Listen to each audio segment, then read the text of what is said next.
Hello, femme de triomphe, j'espère que vous allez bien.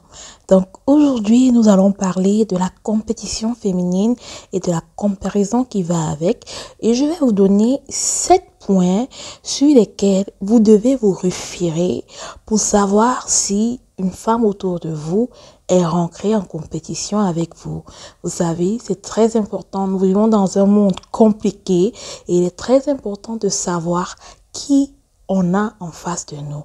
Donc, je vais vous donner ces 7 points-là. On se retrouve tout de suite après le générique.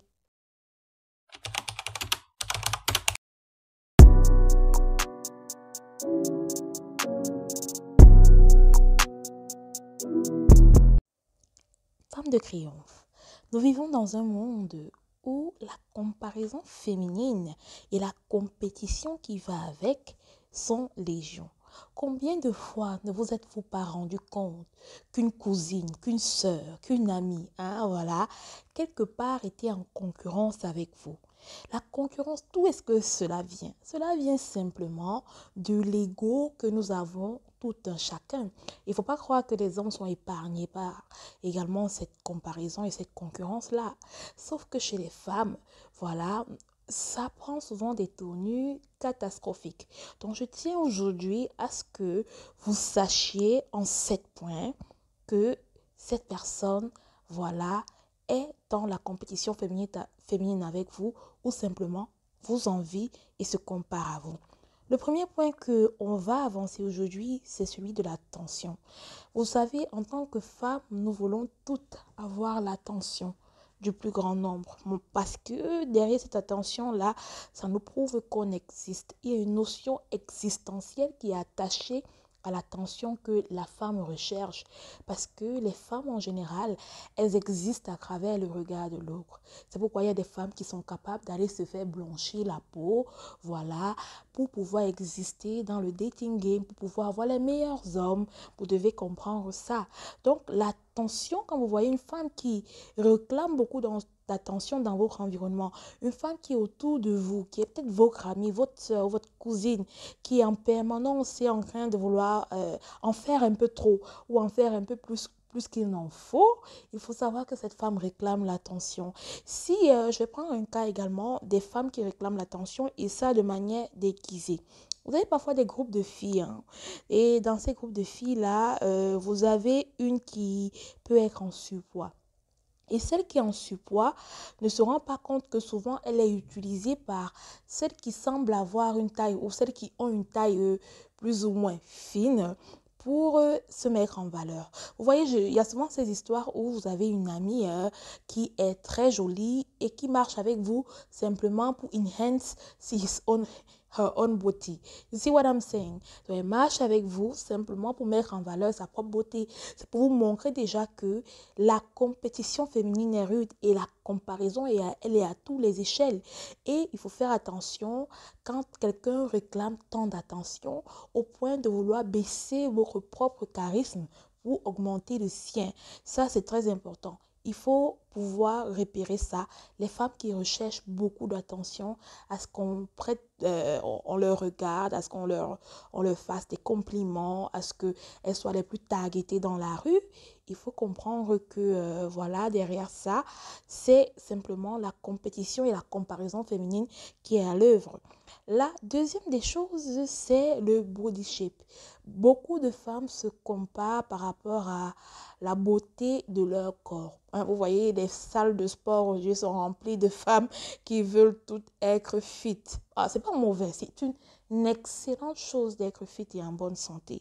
Mais le problème souvent derrière, c'est que vous allez remarquer quand vous allez en salle de sport, il y a des filles, elles vont commencer à regarder votre corps pour analyser si par rapport au leur, voilà, vous êtes, on dit souvent mieux foutu. Excusez-moi, hein. Si voilà, elles ont plus d'atouts que vous, si elles sont mieux cambrées, etc. Elles veulent vérifier si leur féminité ou si leur corps, voilà, répond plus à ce que ce monde considère en termes d'aspiration comme étant le bonus sur le marché que le vôtre. Et ça, je vous le dis, lorsque vous le constatez, sachez que vous êtes simplement dans la compétition et la comparaison féminine à tout point de vue. La troisième des choses, c'est la beauté.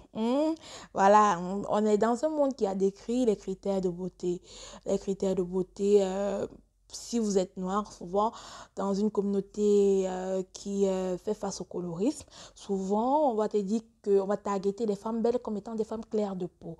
Donc, vous allez remarquer souvent il y a des filles claires qui aiment marcher avec des filles noires simplement pour on remarque bien que voilà, c'est elle la fille claire dans le groupe, vous voyez. C'est elle la fille qui attire l'attention. La fille qui attire l'attention. Donc, tiens à vous signaler, c'est des petits faits, des petits phénomènes, pas nécessairement petits, mais qui existent au quotidien dans nos vies et dont on ne se rend pas souvent compte en tant que femme parce que souvent on est là, on est dans le sisterhood sans savoir que beaucoup sont là uniquement dans la compétition féminine. Et je vous dis, elles essaient d'avoir les dents les plus blanches, les plus mieux alignées. Certaines vont jusqu'à faire, voilà, le Brazilian Body Lift, là, le BBL, pour simplement avoir une meilleure beauté que vous. Et il faut savoir que ça existe. Et c'est pourquoi je vous le dis. Dans votre environnement, si vous avez une personne comme ça qui se compare toujours en termes de beauté, qui est toujours en train de rechercher une forme de perfection extrême sans jamais valoriser sa propre authenticité, il faut savoir que cette personne-là, elle est dans la compétition féminine avec vous. La quatrième des choses, c'est le zip code, le code postal. Excusez-moi, c'est très courant, surtout en Occident, le code postal. Vous voyez, si toi, par exemple, tu habites à Châtelet et l'hôtel habite, je ne sais pas moi, à Saint-Denis, en fonction du code, déjà qu'il y a une discrimination réelle que j'ai entendu dire en France sur le code postal, mais je vous assure, en fonction du quartier dans lequel vous habitez, il y a des femmes qui essaient de se faire passer comme étant des meilleures parties, comme étant des femmes qui rentrent le mieux dans la compétition féminine. Donc, votre code postal compte, chère dame. Et sachez-le, ça compte beaucoup dans la compétition féminine. Elles n'hésiteront pas à vous le faire remarquer. La cinquième des choses qui vous fera remarquer que vous avez une personne autour de vous qui est dans la compétition féminine avec vous, c'est au niveau des diplômes. Quel est le diplôme que tu as? Est-ce qu'elle a plus de diplômes que toi? Surtout vous, les femmes noires, nous les femmes noires, voilà, qui aimons targeter nos diplômes, on croit que c'est ça qui fait de nous, voilà, les meilleurs. Mais je vous dis, mesdames, c'est pas les diplômes qui font de vous les meilleurs. C'est bien vous marier qui va conditionner la suite de votre avenir. Ce ne sont pas nécessairement en tout point vos diplômes. Donc, vous allez remarquer que si vous avez quelqu'un qui aime brandir ses diplômes, qui aime bien s'afficher comme une fille qui a beaucoup de diplômes, pour pouvoir attirer l'attention, il faut comprendre directement que voilà, la go est dans la compétition féminine et elle n'hésite pas à mettre ses diplômes sur la table pour dire que voilà, je suis la mieux foutue, la plus intelligente dans cet espace-là. Il n'y a pas quelqu'un ici qui voilà à mon niveau intellectuel. Bon, est-ce que c'est nécessaire? Toujours est-il que c'est la réalité du monde des femmes et beaucoup de femmes utilisent le fait qu'elles aient des diplômes, voilà, pour pouvoir avoir les meilleurs hommes. La sixième des choses, c'est la coiffure. Je ne vous apprends rien sur ce que c'est que la coiffure dans la communauté afro. C'est une communauté où vraiment il y a toutes sortes de mèches entre les Vietnamiennes, les Péruviennes, les Mongoliennes, les Brésiliennes. On n'a plus où donner de la tête entre les cheveux crépus, les cheveux défrisés et bien d'autres. On se demande bien si on va s'en sortir. Et vous comprenez directement que le hairstyle est devenu pour les femmes noires un objet de démarcation. Un objet de démarcation dans la mesure où, voilà, elles aiment changer de coiffure parce que changer de coiffure pour elles permet de varier les beautés. Et cette variation, hein, voilà, comme elles le disent, de beauté, de physique et de charme, leur permet de te rentrer dans la compétition féminine. Sauf que je me pose quand même la question que est-ce qu'il y a une plus-value réelle derrière? Ou est-ce que c'est pas plus de dépenses que ça? Est-ce que toutes les femmes noires savent valoriser ou voilà mettre à la juste valeur toutes les dépenses qu'elles font en termes de mèches? Donc je vous le dis déjà, si vous avez une copine qui change trop les mèches, qui voilà est tout le temps en train d'acheter des mèches, des mèches, des perruques et de je ne sais combien, qui est toujours en train d'avoir un style, je sais pas, et que vous sentez qu'il y a une volonté, voilà, de regarder ce que vous faites, de tricher même votre modèle, on peut dire comme ça. Sachez que elle est simplement dans ce qu'on appelle la compétition féminine avec vous. La sixième ou septième, je crois, et dernière des choses, voilà, c'est les mecs. Moi, je vous dis, mesdames, et ça, je suis très sérieuse dessus. Faites attention à qui vous présentez votre mec, surtout si c'est votre mari, surtout votre fiancé, surtout si c'est un homme qui est bon, surtout si c'est un homme qui vous fait du bien, un homme qui est un provider, un homme qui est un keeper, un homme qui, voilà, prend soin de vous, un homme qui est, voilà, quelqu'un qui s'occupe de vous financièrement sur tous les plans. Je vous le dis, faites attention. On ne présente pas ce genre d'homme à toutes ses copines. On ne le présente même simplement pas.